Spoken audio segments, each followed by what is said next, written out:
بچه‌ها همین الان من اومدم ایستگاه قطار اصلی برلین دنبال یکی از بچه‌ها. اونجا با ماشین نمیشه نگه داشت، یعنی اگه با ماشین نگه داری خب ممنوعه، ولی بعضی وقتا تو هر کشوری مثلا پیش میاد که آدم با ماشین یه ثانیه نگه می‌داره، مثلا یارو سوار بشه و بره، ولی اینجا نمیشه، توی آلمان نمیشه، این قانون نیست. خواستم یه ذره بهتون نشون بدم که زندگی کردن توی آلمان چقدر قانون داره. یه پلیس اونجا وایساده بود دریوز، هر کی که وای میسا جریمه می‌کرد. بعد منم دوستم دقیقاً اونجا بود ولی نمیتونستم وایسم بگم بیا سوار ماشین باشه. چقدر این زور داره. ولی از یه طرفم قانونمندن دیگه. خب آقا من مجبور شدم دوباره دور بزنم. بذار ببینم کجاست. همین کجاست؟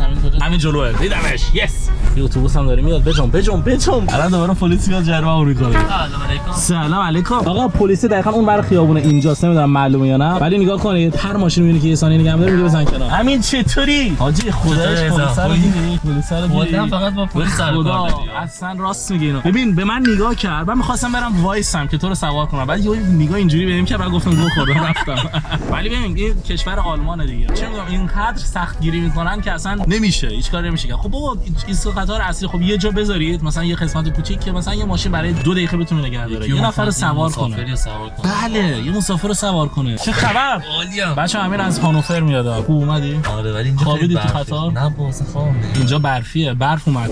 همه جا سفیده. نه اونجا آب شده دیگه کلا. راحت میتونی موتور سواری کنی. من اگه موتور بیارم بیرون با کله میخورم زمین. دیروز موتور آوردم بیرون یه استارت زدم. مدل موتور چیه؟ یاماها MT9 SP 2022.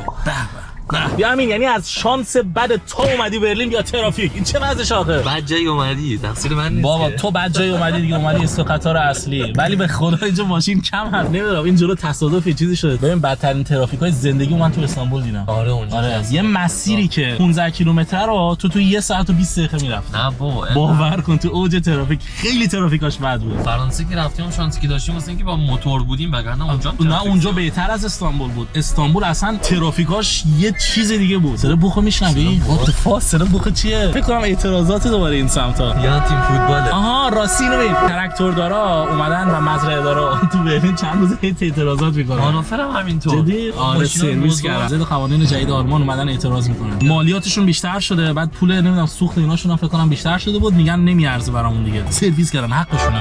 ببین امین آوردمت یه جایی که حال کنی برای خودت. ببین چند بار تا اومدی برلین؟ با برلین من زندگی میکردم. یعنی تو اینجا رو میشناسی همه رو؟ یادم رفته نمیدونم ولی خیلی 5 سال پیش اینجا بودی الان یادت رفت. حداقل بگو 20 سال. 5 سال چیه؟ بچه‌ها منم امروز استایل زدم، استایلم داخلی کشه. ببین خدایش کفشا رو ببین. متضاد برف ست. بله با متضاد. بله دقیقاً. آقا جایی که می‌خوایم بریم دقیقاً وسط برلینه.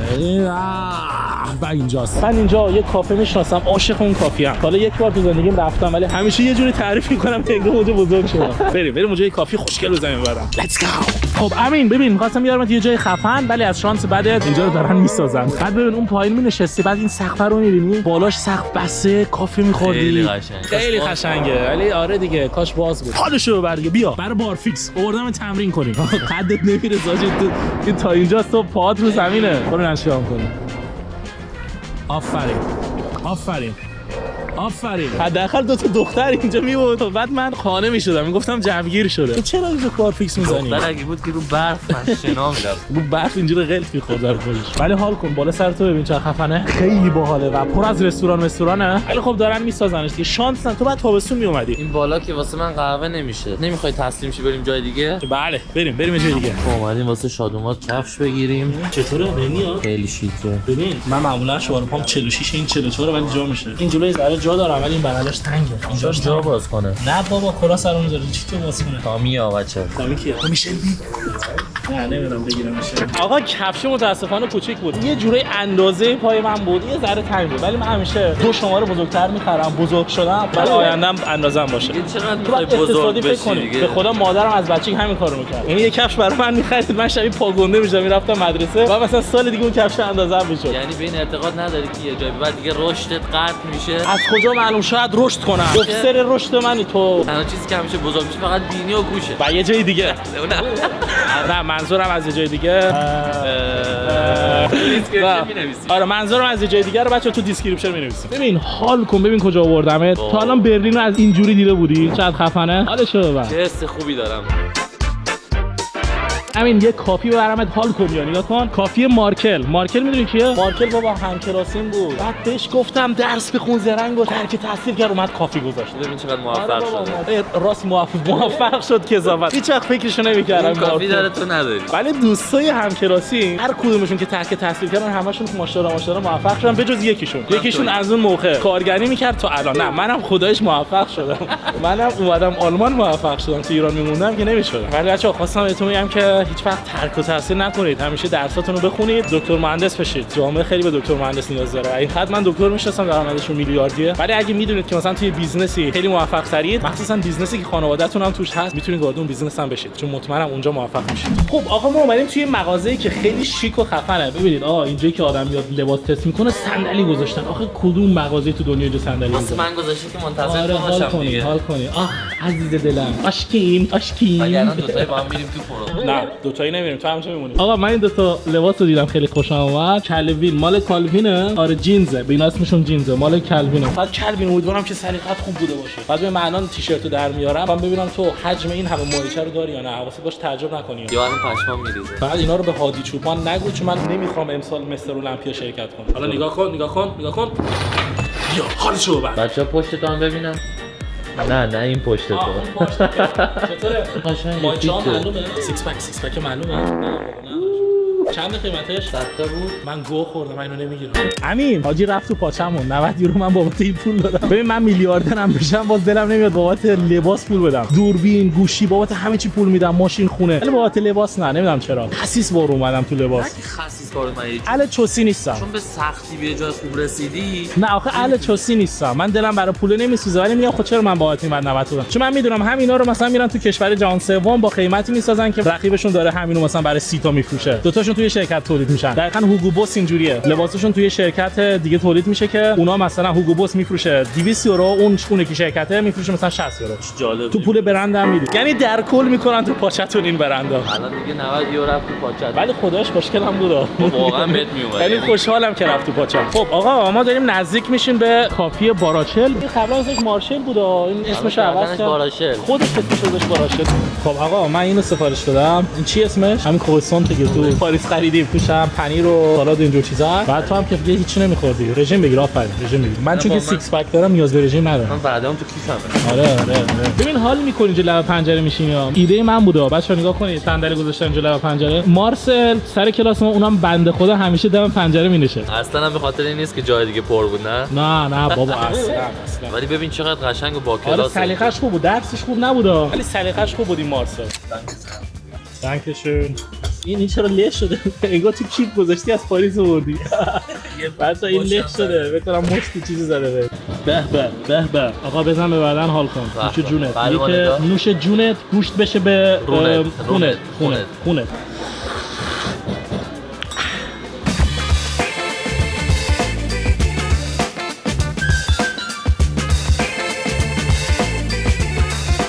خب امین ببین چی پیدا کردم حاجی. وای آقا این چیه؟ ببین الان با این وضعیتی که دارم تنها دختری که به من پا میده اینه. قبول داری اینا؟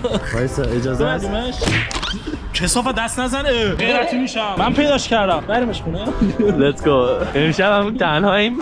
خیلی بچا این بشر خیلی بی‌تربیته. این اگه بریم خونه پاره میشه. اگه اینجا بذاریمش. من جنتلمنم بچا. بعد نگید مهرانم که جنتلمن نیست. به خدا من این جنتلمنم. حجاب نداره.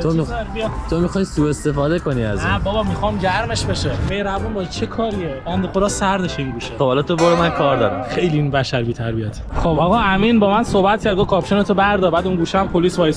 الان ما رو به جرم دخترها زوری چی میگیرن ما رو. ولی این مانکنا قیمتشون زیاده. من بازم پایم میتونیم ببریمش. Let's go. نه آقا ما اینو میذاریم اینجا بمونه برای خودش استراحت می‌کنیم. She was looking at me. She told me I've been cheating on her in her dream. آقا ما اومدیم ماشین رو بشوریم 2-3 ماه نشستمشون که هوا سرد بود و برف بود، اصلا حوصله شستنش نداشتم.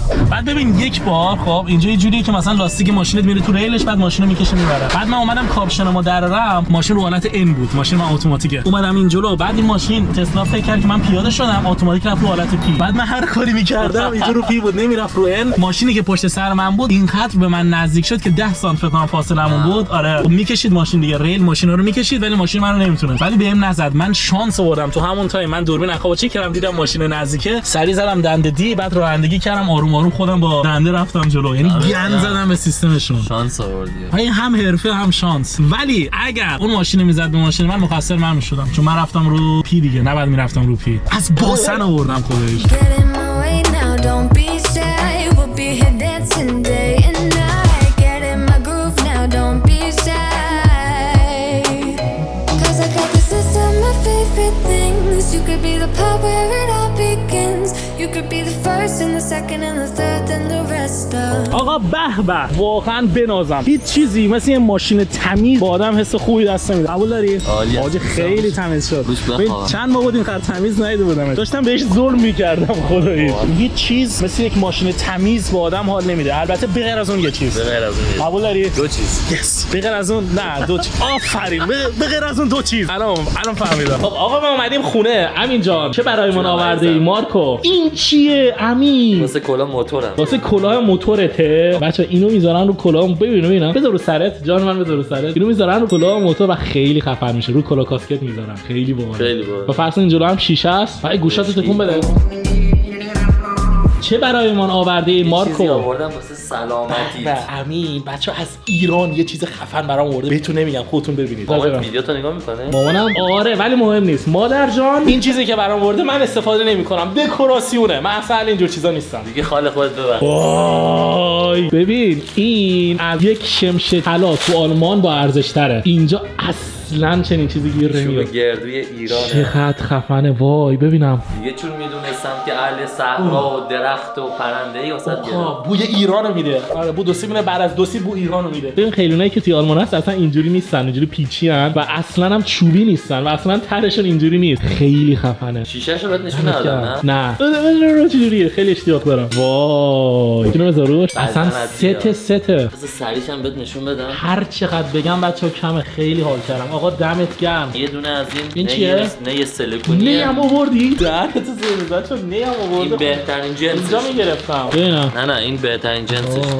پشمام اینو بگی سانی. ببین از اینا رو ما میبریدیم میذاشتیم رو دستگیر دوچرخه‌مون. خیلی خفنه این ابره. اینو حتی آتیش هم بزنید آتیش نمیگیره. اینم واسه تا آوردم، اینم یه نه دیگه است. شبیه شلاق میمونه. به خدا این شبیه شلاق میمونه. از نظر کیفیتی سیلیکونی خیلی بهتره. بچه‌ای که تجربه داره دیگه بیاد بنویسید. آقا خیلی خفنه. دمت گرم. ببینم سریشو. جانم از این سری جدیدا دهنش سرویس دو تا آورده. اینا دوست داشتی؟ جانم ببینم آقا چقدر خفنه. بذار من اینو بذارم روش. بعد تمام. عجب هدیه خوبی. عجب چیز خفنی. آقا دمت گرم. خیلی زحمت کشیدی. ان شاء الله به خوشی. بهترین هدیه که تو ایران، یعنی بهترین هدیه که از ایران میتونستی برای من بیاری همین بود. آقا من که اصلا به این دست نمیزنم. اینا همش دکوره. این چیه؟ اینم نیاب واسه توشه. شبیه چیز دیگه است. نه. بعد اون چیزایی که من میگم صورتی معمولا رنگش بود. ولی دیگه چوبیشو استفاده نمیکنن چون کپک میزنه واسه تو پلاستیکی. نه اینو راست میگه، چوبی واقعا خوب نیست. چوبی کپک میزنه. آقا دمت گرم. یه بار بزن قدش. عشق منی. نوکرت.